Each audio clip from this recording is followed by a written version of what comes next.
Right, let's tackle this question. How do you find work as a painter and decorator? I can give you advice of what obviously works for me. If you're a decorator watching this and you've got some other advice, bang it in the comments, let's help each other out. What I will say is it's sort of the end of September, start of October now when I'm filming this. If you are quiet at this time of the year, if you are struggling for work, then you need to be proactive, because December is very much hit and miss.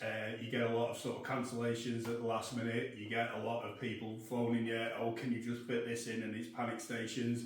It's very, very difficult to move work around. So unless you have plenty of work on your books to go at, there is a possibility that you might spend a week or two out of work on the run up to Christmas, which is no good to anybody. And then after Christmas, you've got January, February, which is always the quietest time for any painter and decorator. So my point is, start of October, if you're quiet now, get proactive, otherwise you might find yourself in sort of worrying times in the next few months.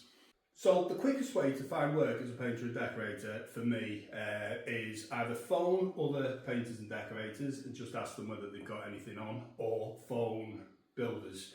You generally end up subbing. You won't earn as much money subbing as you would do if you went out and got your own work, but there is plenty of work around. So just for the sake of spending a couple of hours on the phone, phoning round, making a few new contracts, it's well worth it. Another thing that you can do that works very well is go around estate agents and letting agents. Introduce yourself as a local painter and decorator. Say something like you've only just started your business and you're just building up work, you've got X amount of years experience and all the rest of it, and just ask them whether you can leave your card. Do both letting agents and estate agents. It's different type of work. So estate agents, generally, if they go and view a house, somebody wants to sell the house, the estate agent thinks they'll get more for it, or they'll sell it quicker if they redecorated the inside of the house. They would then recommend somebody. So it's always worth targeting estate agents. Letting agents is slightly different work, so the standard isn't generally as high and the price is tighter, but it's still decent work. You can still earn decent money. So you might go in and put one coat on the ceiling and two coats on the walls and one coat on the woodworking, sort of a student let or something like that. Worth targeting both. And then longer term, to target the better work, you need a better long-term strategy. There are a couple of books that I can recommend to you. Sales and Marketing for Decorators and Social Media for Decorators, both by John Mears, both available on Amazon, both available as an audio version. Social Media for Decorators, nice easy reading. Sales and Marketing is a little bit harder to digest, so audio version, but either of those books, both of those books will help you with your business. Social media has always worked well for me, in particular Facebook. Now, you do get a few time wasters when you advertise on social media. You'll get people sort of contacting you when they're not sure whether they want a decorator or not, or they have unrealistic idea of how much a decorator would cost. You can almost vet those leads as they sort of come through by asking a few questions and things like that to see whether they are serious before you waste your time and you go and see them.